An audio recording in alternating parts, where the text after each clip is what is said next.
नमस्कार दोस्तों, स्वागत है आपका हमारे YouTube चैनल चरधारी क्लासेस में। दोस्तों, इंडियन हिस्ट्री का आज ये 7वां लेक्चर है और हम यहाँ पे इंडियन हिस्ट्री में चर्चा कर रहे थे मगध साम्राज्य के बारे में। देखो, जो मैंने पिछला लेक्चर यानी जो छठा लेक्चर था उसमें मैंने आपको महाजनपद काल के बारे में बताया था, सभी 16 महाजनपदों के बारे में। महाजनपद कितने थे? 16 महाजनपद।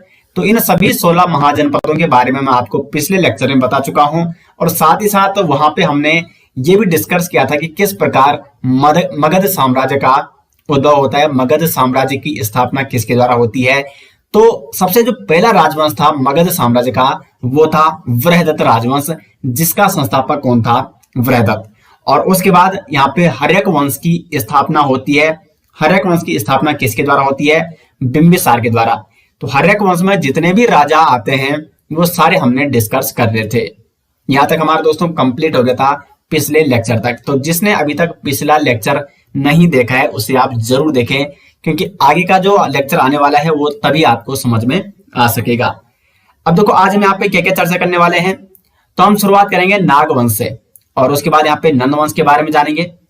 और नंदवंश और मौर्य वंश के बीच यहाँ पे आता है सिकंदर, यानी यहाँ पे यूनानी आक्रमण होता है। तो उसके बारे में भी आज हम इसी वीडियो में चर्चा करने वाले हैं। तो काफी महत्वपूर्ण दोस्तों ये वीडियो होने वाली है और इसमें बिल्कुल फैक्ट के माध्यम से और जो भी एग्जाम के व्यू पॉइंट से इंपॉर्टेंट फैक्ट है और विद मैप के माध्यम से यहाँ पे डिटेल्स में मैं आपको समझाने वाला हूं। तो चलिए दोस्तों, आज का लेक्चर शुरू करते हैं। तो शुरू करते हैं शिशुनाग वंश से। अब देखो, पिछला मैंने कहां तक छोड़ा था, यहाँ पे इसको आप समझ लीजिए थोड़ा। शिशुनाग वंश से पहले हम मगध साम्राज्य के बारे में यहाँ पे चर्चा कर रहे हैं। तो मगध में किसका शासन था? हर्यक वंश का शासन था और हर्यक वंश का जो संस्थापक था वो था बिंबिसार। हर्यक वंश का अंतिम शासक हुआ नागदशक। हर्यक वंश का जो अंतिम शासक हुआ वो कौन सा हुआ?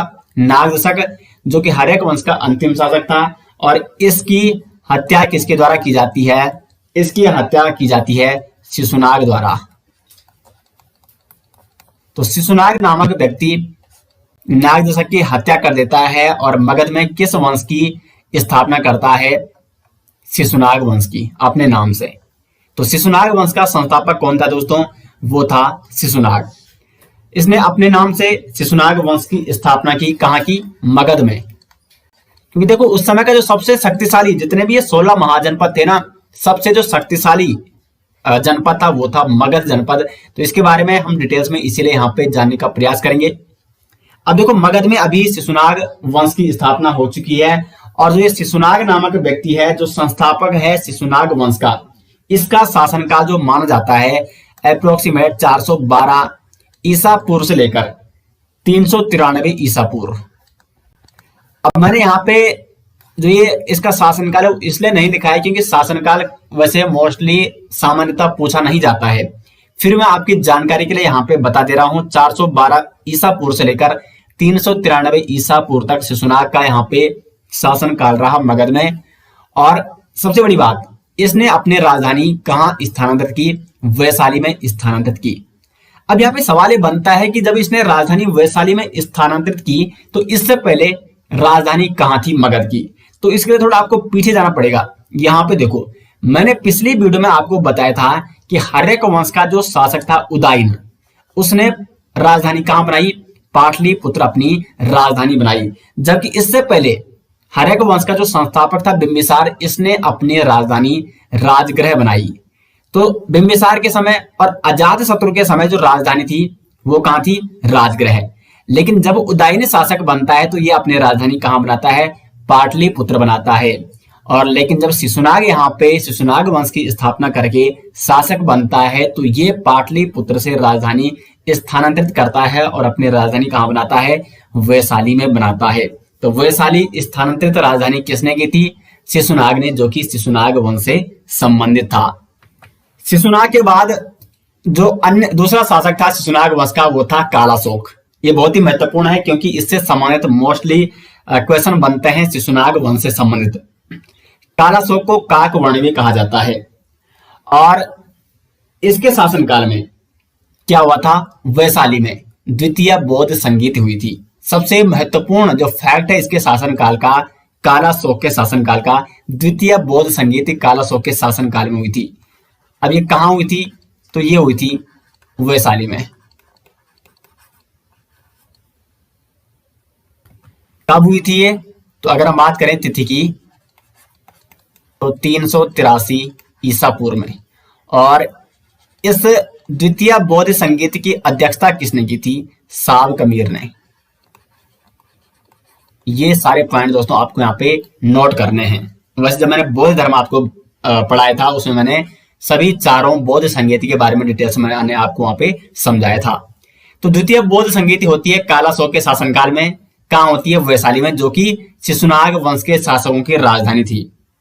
अब यहाँ पे होता क्या है कि जब यहाँ पे बौद्ध संगीति होती है तो देखो बहुत सारे राजा इसमें शामिल होते हैं जो भी बौद्ध धर्म के मतलब सपोर्टिव राजा होंगे या जो बौद्ध धर्म को मानते थे। तो ये यहाँ पे जब शामिल होते हैं तो इसको कहीं ना कहीं लगा कि ये जो हमारी राजनीतिक राजधानी है वैशाली, इसको स्थानांतरित करना पड़ेगा। तो इसलिए इसने अपनी राजधानी वैशाली से स्थानांतरित कर दी पाटलिपुत्र। पुनः इसने पाटलिपुत्र को अपनी राजधानी बनाया। ठीक है, राजनीतिक राजधानी, लेकिन सांस्कृतिक राजधानी इसने वहीं रहने दी, वैशाली, जहां पे द्वितीय बौद्ध संगीति हुई। तो राजधानी हटाने का जो महत्वपूर्ण कारण वो यही था कि यहाँ पे होती है द्वितीय बौद्ध संगीति, जिससे यहाँ पे बहुत सारे राजा आते हैं। तो इसको लगता है कि हमारी जो राजधानी वो यहाँ पे सही नहीं है, हमें राजधानी अपनी जो राजनीतिक केंद्र वो अलग बनाना चाहिए। तो इसलिए इसने अपनी राजधानी पुनः वैशाली से कहां स्थानांतरित कर दी? पाटलिपुत्र स्थानांतरित कर दी। यहां तक क्लियर हो गया दोस्तों? इसको आप स्क्रीनशॉट लेके नोट कर सकते हो। अब इसके दरबार में एक व्यक्ति रहता, उसका नाम था अग्रसेन। अग्रसेन नामक व्यक्ति इसके दरबार में रहता था। और कुछ इतिहासकार ये मानते हैं कि जो कालाशोक की पत्नी थी उसका इस अग्रसेन के साथ प्रेम संबंध हो गया था, जिसके कारण इसकी पत्नी अग्रसेन को उकसाती है कि कालाशोक की हत्या करनी चाहिए। ठीक है, तो ये अग्रसेन नामक व्यक्ति कालाशोक की क्या कर देता है? हत्या कर देता है। और साथ ही साथ कालाशोक के जितने भी पुत्र थे समस्त पुत्रों की ये क्या कर देता है? हत्या कर देता है अग्रसेन। और कुछ इतिहासकार ये भी मानते हैं कि जो महापद्मनंद नामक व्यक्ति क्या करेगा? आगे नंद वंश की स्थापना करेगा मगध में। वो यही अग्रसेन था जिसने आगे महापद्मनंद के नाम से नंद वंश की स्थापना की। लेकिन ये मतलब कुछ इतिहासकार ऐसा मानते हैं, कुछ इतिहासकार ऐसा नहीं मानते हैं। लेकिन यहाँ पे आपको अभी ये ध्यान रखना है कि कालाशोक की हत्या किसने की? अग्रसेन ने की। और कालाशोक के बाद जो अंतिम शासक होता है शिशुनाग वंश का, उसका नाम था नंदीवर्धन, जिसको महानंदिनी के नाम से भी जाना जाता है। तो अंतिम शासक कौन था शिशुनाग वंश का? वो था नंदीवर्धन। और इसके बाद यहाँ पे स्थापना होती है नंद वंश की। तो शिशुनाग वंश के बारे में ये सारे तथ्य जो मैंने आपको बताए ये आपको नोट करने हैं। अब देखो अग्रसेन किसने कहा था कि ये अग्रसेन यही महापद्मनंद है? क्योंकि देखो नंद वंश की स्थापना किसने की है? महापद्मनंद ने। और एक यूनानी इतिहासकार हुए हैं कार्टियस। कार्टियस एक क्या थे? यूनानी इतिहासकार। इन्होंने कहा था कि अग्रसेन नामक व्यक्ति जिसने किसकी हत्या की थी? कालाशोक की। वही अग्रसेन कौन था? ये महापद्मनंद था जिसने बाद में नंद वंश की स्थापना की मगध में। ये किसने कहा था? यूनानी इतिहासकार कार्टियस ने कहा था। तो अब हम यहाँ पे नंद वंश के बारे में जानने का प्रयास करते हैं। तो नंद वंश का संस्थापक कौन है? महापद्मनंद। ये नंद वंश का संस्थापक था और ये था दोस्तों एक शूद्र। अब ये व्यक्ति जब शूद्र था तो इसने क्या किया? यहाँ पे जो क्षत्रिय थे उनका इसने विनाश करना शुरू किया और इसीलिए इसको उपाधि मिली सर्व क्षत्रांतक, यानी जिसने सभी क्षत्रियों का विनाश किया, क्षत्रियों का वध किया, इसलिए इसको उपाधि दी गई सर्व क्षत्रांतक। साथ ही साथ इसने कलिंग पर आक्रमण किया। ये है यहाँ पे मगध, यहाँ पे मगध है और यहाँ पे आपका कलिंग। तो इसने यहाँ पे कलिंग पर भी क्या किया था? आक्रमण किया था। और महापद्मनंद, यहाँ पे मैं लिख देता हूं, महापद्मनंद ने कलिंग पर आक्रमण किया। और कलिंग पर आक्रमण करने का जो उल्लेख है या जो स्रोत हमें मिलता है वो मिलता है हाथी गुम्फा अभिलेख से। अभी हाथी गुम्फा अभिलेख किसका है, ये मोस्ट इंपॉर्टेंट है दोस्तों। ये हाथी गुम्फा अभिलेख है कलिंग शासक खारवेल का। खारवेल ये क्या है, कलिंग शासक है। और इस खारवेल जो कि कलिंग शासक है, इस खारवेल के हाथी गुम्फा अभिलेख में यह जानकारी मिलती है कि महापद्मनंद ने कलिंग पर आक्रमण किया था। यहाँ पे कलिंग, तो नंद वंश का वो शासक जिसने कलिंग पर आक्रमण किया था महापद्मनंद था, और इसकी जानकारी मिलती है हाथी गुम्फा अभिलेख से। और ये हाथी गुम्फा अभिलेख किसका अभिलेख है, तो कलिंग शासक खारवेल का। ये आपको विशेष तौर पर नोट करना है दोस्तों। मैं यहाँ पे हर फैक्ट आपको समझाने का प्रयास कर रहा हूं जो कि एग्जाम की व्यू पॉइंट से इंपॉर्टेंट है। अब जब इसने यहाँ पे कलिंग पर आक्रमण किया था तो कलिंग को जीतकर इसने मतलब कलिंग को इसने पराजित किया था, और उसके बाद एक और उपाधि जोड़ी थी, एकराट। तो एकराट की उपाधि इसको कब मिली थी, जब इसने कलिंग पर आक्रमण करके कलिंग को पराजित किया था। और एक छत्र उपाधि भी किसकी है, तो वह है महापद्मनंद की। तो यहां तक दोस्तों आप इसे नोट कीजिए, इसका आप स्क्रीनशॉट यहाँ पे ले सकते हैं। और अब देखो महापद्मनंद के बाद जो नंद वंश का शासक बनता है वो बनता है घनानंद। घनानंद ये दोस्तों बिल्कुल एक क्या है, एक नंबर का अत्याचारी शासक था। इसने बिल्कुल मतलब प्रजा इसके शासन काल में बिल्कुल क्या थी, नाखुश थी। इसने प्रजा पर दुनिया मतलब बहुत सारे इसने क्या लगाए थे, कर लगाए थे, और प्रजा को इसने अत्यधिक प्रताड़ित किया था। इसलिए घनानंद के शासन काल में प्रजा बिल्कुल क्या थी, नाखुश थी। जबकि आपको ये जानना यहाँ पे अति आवश्यक है कि देखो जब नंद वंश का यहाँ पे शासन काल चल रहा था तो इस समय जो मगध साम्राज्य था वो इतना फैल चुका था, यहां से लेकर यहां तक। ठीक है, ये पूरा ये जो ब्लू में यहाँ पे दिखाई दे रहा है ये पूरा क्या है, नंद शासन काल के दौरान मगध साम्राज्य फैला हुआ है। और जब नंद वंश का शासक बनता है घनानंद, तो घनानंद किसका समकालीन था, सिकंदर का समकालीन।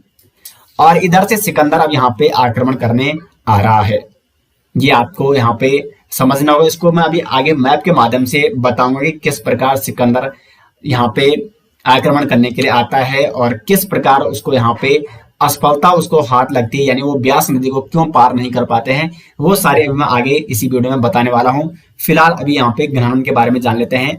तो घनानंद सिकंदर का समकालीन था। अब यहाँ पे क्या होता है कि जब सिकंदर इधर से आ रहा है और वो भारत पर आक्रमण करने के लिए आ रहा था, भारत को जीतने के लिए आ रहा था, तो तक्षशिला जो अभी वर्तमान में कहाँ है, पाकिस्तान में है, यहाँ के गुरु थे, यहाँ के गुरु कौन थे, यहाँ के तक्षशिला के गुरु थे गुरु चाणक्य। और चाणक्य को जब ये जानकारी मिलती है कि सिकंदर भारत पर आक्रमण करने के लिए आ रहा है, तो तक्षशिला का उस समय जो शासक था वो था अंबिक, वो उतना शक्तिशाली नहीं था। तो इसलिए चाणक्य के पास एक ही ऑप्शन था कि वो मगध के पास जाए और मगध से मदद मांगे, क्योंकि उस समय संपूर्ण भारत में जो सबसे शक्तिशाली यहाँ पे जो जनपद हुआ करता था, जो सबसे शक्तिशाली राज्य हुआ करता, वो कौन था, मगध। और मगध में अभी किसकी सत्ता थी, नंद वंश के शासकों की। और इस समय राजा कौन था, घनानंद, सिकंदर का समकालीन। तो चाणक्य यहां से उड़ते हैं और पहुंच जाते हैं मगध। लेकिन जब ये घनानंद के पास अपनी बात रखते हैं कि सिकंदर आक्रमण करने वाला है, तो इसलिए यहाँ पे अभी भारत की जितनी भी शक्तियां हैं, जितनी भी शक्तियां फैली हुई है, उनको एक साथ इकट्ठा लाने की आवश्यकता है, उसका एक साथ मुकाबला करना होगा। घनानंद चाणक्य की बात बिल्कुल नहीं सुनता है, और बात सुनना तो दूसरी बात, ये चाणक्य का क्या कर देता है, अपमान कर देता है। अब चाणक्य मन में दो चीजें ठान लेता है, एक तो सिकंदर को भी रोकना था क्योंकि सिकंदर भारत पर आक्रमण करने वाला था, और दूसरा था चाणक्य मन में ठान लेता है कि जो ये मगध में ये घनानंद बैठा हुआ है, मगध साम्राज्य का जो ये शासक है घनानंद, इसको गद्दी से उठाना है, यानी इसको, इसके साम्राज्य को, इसके शासन को समाप्त करना है और यहाँ पे किसी योग्य शासक को बिठाना है। तो फिर चाणक्य एक छोटे से बालक को शास्त्र विद्या में निपुण करके, यही छोटा बालक दोस्तों जिसको चाणक्य ने शास्त्र और शस्त्र विद्या में निपुण किया था, आगे चलकर क्या बनता है, महान चंद्रगुप्त मौर्य। और जब मैं आपको मौर्य राजवंश के बारे में बताऊंगा तो वहां पे चंद्रगुप्त मौर्य के बारे में आपको पढ़ाने वाला हूं आगे। तो उसमें आपको दिखाऊंगा कि कितना बड़ा साम्राज्य फैल गया था मौर्य राजवंश का। तो नंद वंश का अंतिम शासक होता है घनानंद, जिसको बाद में चंद्रगुप्त मौर्य पराजित करके यहाँ पे मौर्य वंश की स्थापना करता है। तो मौर्य वंश के बारे में हम बाद में जानेंगे। यहाँ पे अभी हमें सबसे महत्वपूर्ण क्या जानना है, जो घनानंद का ये समकालीन सिकंदर किस प्रकार भारत पर आक्रमण करने की सोचता है, कैसे कैसे भारत के समीप पहुंचता है आक्रमण करने के लिए, और किस प्रकार ये विफल होता है और क्यों ये विफल होता है। क्योंकि ये लगभग पूरे विश्व को उस समय जीत चुका था, उन सभी देशों को जीत चुका था सिकंदर जो उस समय ज्ञात थे, लेकिन आखिरकार भारत को क्यों नहीं जीत पाया था, इसके बारे में हम जानते हैं सिकंदर के बारे में। तो यहाँ पे यूनानी आक्रमण। अब देखो यहाँ पे आपको एक और पॉइंट नोट करना होगा कि यूनानी आक्रमण से पहले भारत में जो विदेशी आक्रमण हो चुका था वो हो चुका था ईरानी आक्रमण। ईरानी आक्रमण ये यूनानी आक्रमण से, देखो यूनानी भी विदेशी है, ईरानी भी विदेशी थे। तो यूनानी आक्रमण जो ये विदेशी आक्रमण है, इससे पहले ईरान के जो हकमानी शासक थे, हकमानी शासक, इन्होंने भारत पर आक्रमण किया था, लेकिन ये छोटे छोटे हिस्सों में आक्रमण करते, लूटपाट करके चले जाते। इतना बड़ा मतलब कुल कोई ऐसा बड़ा साम्राज्य इन्होंने नहीं जीता, तो इसके बारे में ज्यादा ऐसा उल्लेख मिलता नहीं है। तो ये आपको सिर्फ ध्यान रखना है इतना, ठीक है। अब जो यूनानी आक्रमण के बारे में हम जानेंगे यहाँ पे सिकंदर के आक्रमण के बारे में। तो देखो सिकंदर के बारे में जान लेते हैं कि सिकंदर था कौन। तो सिकंदर का जन्म हुआ था 356 ईसा पूर्व में। इसका नाम क्या था? अलेक्जेंडर। सिकंदर तो बाद में पढ़ा ना इसका नाम, अलेक्जेंडर इसका नाम था, और इसका जन्म हुआ 356 ईसा पूर्व में। इसके पिता का नाम था फिलिप, फिलिप जो कि मकदूनिया का शासक था। अब फिलिप के बाद सिकंदर मकदूनिया की गद्दी पर बैठता है 336 ईसा पूर्व में, और जब ये गद्दी पर बैठता है तो वहां से अपना विजय पथ शुरू करता है, विश्व विजेता बनने का ये प्रयास करता है। लेकिन देखो विश्व इतना बड़ा है, कोई विश्व विजेता तो नहीं बन सकता है, तो इसने भी शुरू किया था, प्रयास किया था। और यहाँ पे देखो मैप के माध्यम से आपको समझाने का प्रयास करता हूं, ये आप देख सकते हो, ठीक है। सिकंदर के आक्रमण है, किस प्रकार सिकंदर भारत के समीप पहुंचता है। तो यहाँ पे अभी ये है मकदूनिया, क्या ये मकदूनिया, और यहाँ का शासक था अलेक्जेंडर सिकंदर। यहां से आगे बढ़ता है और यहाँ पे देखो इराक, इसको भी जीत लेता है। उसके बाद बहुत से अन्य छोटे छोटे राज्यों को विजित करके हुए आगे बढ़ता हुआ ईरान को भी ये क्या कर लेता है, जीत लेता है। और उसके बाद दोस्तों ये आगे बढ़ता हुआ, ये देखो काबुल, काबुल हो गया, कंधार हो गया, ये सारा भारत के उसमें भारत के हमारा क्षेत्र में आता था ये। मतलब जब यहाँ पे मौर्य काल हम पढ़ेंगे तो ये सारा मौर्य काल के अंतर्गत आता है, ठीक है। मतलब देखो मगध जो साम्राज्य था वो यहाँ तक नहीं पहुंचा था उस समय, नंदवंश के शासनकाल में यहाँ तक नहीं पहुंचा था मगध साम्राज्य। लेकिन जब मगध साम्राज्य में मौर्य वंश का उदय होता है तो यहाँ तक ये सारा मौर्य डायनेसी यानी मौर्य शासन काल के अंतर्गत आता है, मौर्य साम्राज्य के अंतर्गत ये आता है। तो वो हम आगे वहां पे मैप के माध्यम से आपको बताएंगे।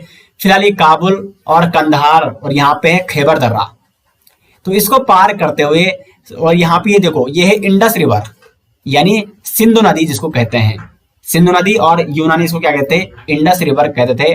तो इसको पार करते हुए यहाँ पे तक्षशिला में पहुंच जाता है।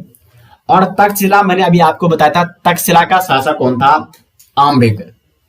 और ये आम्भिक इसकी अधीनता स्वीकार कर लेता है। आम्भिक जो कि तक्षशिला का शासक था वो सिकंदर की अधीनता स्वीकार कर लेता है। प्रथम देशद्रोही शासक हम इसको कह सकते हैं। एक देशद्रोही तो कर लिया उसने, मतलब जो विदेशी आक्रांता थे उसके साथ उसने क्या कर ली, संधि कर ली, उसके साथ हाथ मिला लिया है। अब चाणक्य वो तक्षशिला के आचार्य थे और वो कहाँ पहुंच जाते हैं, मगध पहुंच जाते हैं। लेकिन मगध में उनका अपमान होता है। जो घनानंद था तत्कालीन शासक, नंदवंश का वहां पे शासन चल रहा था, तो उसका अपमान करके कोई मदद करने के लिए तैयार नहीं होते हैं। तो फिर चंद्रगुप्त मतलब चाणक्य क्या करते हैं, एक छोटे से बालक को शास्त्र और शस्त्र विद्या में निपुण करके आगे चलकर वही बालक चंद्रगुप्त मौर्य बनता है, वो हम आगे जानेंगे। तो यहाँ पे ये देखो, अब एक और नदी यहाँ पे हाइडेस्पीज रिवर, ये आपको दिख रहा होगा यहाँ पे, ये है हाइडेस्पीज रिवर यानी झेलम नदी। अब यहाँ पे जो झेलम नदी है, अब मैं इसको आपको दूसरे मैप में समझाने का प्रयास करता हूं। ये यहाँ पे, ठीक है। कुल मिला के सिकंदर यहाँ पहुंच चुका है। कहाँ? तक्षशिला। ये देखो, ये है सिंधु नदी। सिंधु नदी को पार करके वो पहुंच चुका है तक्षशिला। अब ये है यहाँ पे झेलम नदी और ये है चिनाब नदी। तो सिकंदर आगे बढ़ता हुआ पहुंच जाता है झेलम नदी को पार करते हुए। अब झेलम नदी और चिनाब नदी के मध्य एक राज्य था और इस राज्य का नाम क्या था? पुरु। पुरु राज्य, जो कि कौन कौन सी नदी के मध्य था? झेलम व चिनाब नदी के मध्य।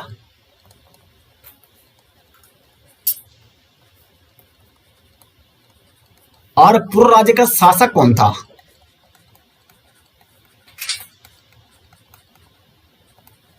ये था दोस्तों पोरस। तो पोरस के साथ भयंकर युद्ध होता है सिकंदर का। देखो, भले ही पोरस एक छोटे से राज्य का राजा था, लेकिन बिल्कुल ये शक्तिशाली राजा था और बिल्कुल इसने मुकाबला किया था अच्छे से सिकंदर का। और सिकंदर ये देख के हैरान हो जाता है। भले ही इस युद्ध में देखो पोरस का और किसका ये युद्ध होता है? सिकंदर का युद्ध होता है। कहाँ होता है? झेलम नदी के तट पर, इसलिए इसको हाइडेस्पीज युद्ध या झेलम नदी युद्ध। अब झेलम नदी को क्या कहते हैं यूनानी इतिहासकार? हाइडेस्पीज नदी। हाइडेस्पीज युद्ध के नाम से इसको आप जान सकते हैं। तो झेलम नदी के किनारे हाइडेस्पीज युद्ध या वितस्तवा युद्ध भी इसको कहते हैं। पोरस और सिकंदर के मध्य ये लड़ा जाता है। इसमें पोरस की हार हो जाती है, लेकिन सिकंदर इससे काफी प्रभावित हो जाता है और सिकंदर पोरस के संपूर्ण राज्य को दोस्तों क्या कर देता है? लौटा देता है, उससे संधि करता है। यहां तक कि जो सिकंदर की पत्नी थी वृक्षसोना, इसकी पत्नी कौन थी? वृक्षसोना। ये पोरस के हाथ में राखी भी बांध देती है। तो पोरस के साथ संघर्ष करके इनका आपस में क्या हो चुके हैं? मतलब कुल मिला के सिकंदर ने पोरस की वीरता को देखते हुए उससे प्रभावित होकर पोरस के पूरे राज्य को वापस लौटा देता है। और उसके बाद सिकंदर आगे बढ़ने का प्रयास करता है। और यहाँ पे आप दे सकते हो, भारत में आने के लिए यहाँ पे ये ब्यास नदी है। ये है ब्यास नदी, ये सतलज की सहायक नदी है। लेकिन ब्यास नदी को जो उसके सैनिक थे, सिकंदर के सैनिक, वो पार नहीं कर पाते हैं। कुछ इतिहासकार मानते हैं कि उसके सैनिक थक चुके थे, लेकिन ये हो नहीं सकता। इतने युद्ध जो सैनिक लड़ चुके हैं, वो एक युद्ध और भी तो कर सकते। जबकि कुछ इतिहासकार मानते हैं कि जो चाणक्य थे, इन्होंने सारा एक खेल रचा था। इन्होंने क्या किया था कि चंद्रगुप्त मौर्य या अपने कुछ गुप्तचर शामिल कर लिए किसकी सेना में? सिकंदर की सेना में। क्योंकि चंद्रगुप्त मौर्य चाणक्य ये ठान चुके थे कि एक तो सिकंदर को हराना है। अब उस समय चाणक्य के पास ऐसा कोई राजा नहीं था, ऐसा कोई राजा मदद करने के लिए नहीं था। चंद्रगुप्त मौर्य भले ही शास्त्र और शस्त्र विद्या में निपुण कर चुके थे, लेकिन जब तक सेना नहीं है तब तक कैसे लड़ेगा अकेला चंद्रगुप्त मौर्य? तो चाणक्य ने क्या किया कि सिकंदर की सेना में चंद्रगुप्त मौर्य हो गए या अपने कुछ ऐसे गुप्तचर वहां पे भेज दिए जिन्होंने ये भ्रम फैला दिया कि ब्यास नदी को जो भी पार करेगा उसकी मृत्यु हो जाएगी, या यहाँ पे उन्हें विष देकर बहुत सारे सैनिकों की वहां पे क्या हो गई? सिकंदर के सैनिकों की मृत्यु हो गई। तो इसलिए बिल्कुल सिकंदर के सैनिकों ने यहाँ पे पीछे हाथ खड़े कर लिए कि हम आगे नहीं जाने वाले हैं। ब्यास नदी को ये पार नहीं कर पाए और यहीं से वापस लौट गए। अब जब सिकंदर वापस लौटता है तो लगभग 323 ईसा पूर्व में। हाँ, यहाँ पे आपको ध्यान देना है कि सिकंदर ने भारत में प्रवेश किया था 326 ईसा पूर्व में, यानी भारत पर आक्रमण करने के लिए जब ये आया था 326 ईसा पूर्व में। और ये 19 माह तक रहा था भारत में और 325 ईसा पूर्व में ये वापस लौटा था, क्योंकि भारत को नहीं जीत पाया था। और 323 ईसा पूर्व में सिकंदर की मृत्यु हो जाती है। कहां होती है सिकंदर की मृत्यु? बेबीलोन में। बेबीलोन में मृत्यु हो जाती है सिकंदर की।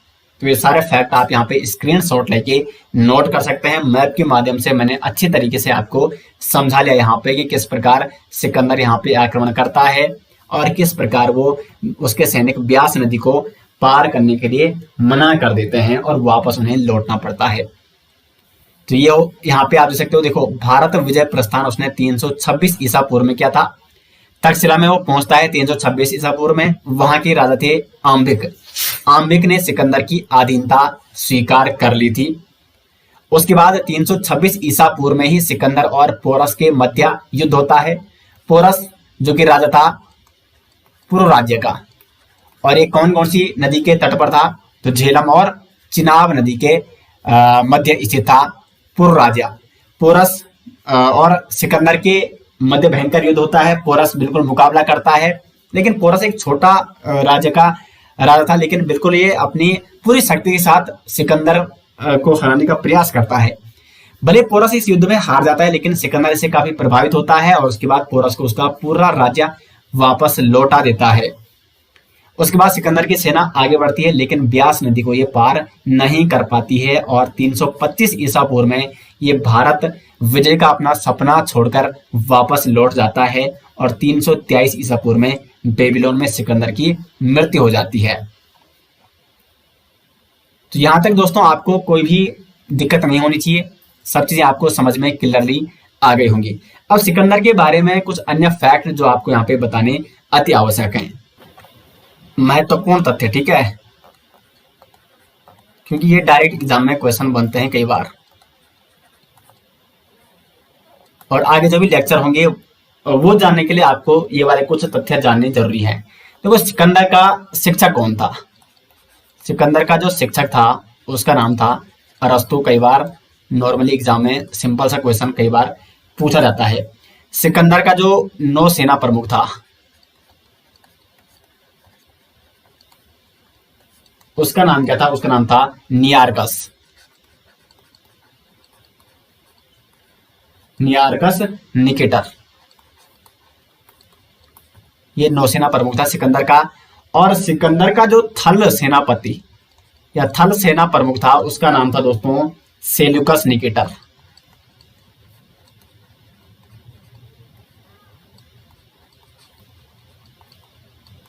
Seleucus Nicator.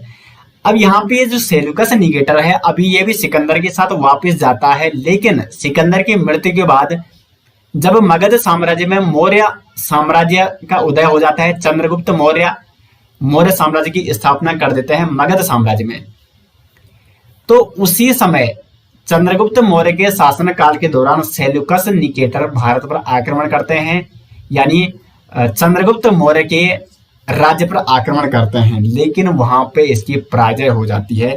तो इसको हम आगे मौर्य वंश के बारे में वहां पर मैं डिटेल्स में बताऊंगा। सिकंदर का जो घोड़ा था उसका नाम क्या था? उसका नाम था बहुकेफला।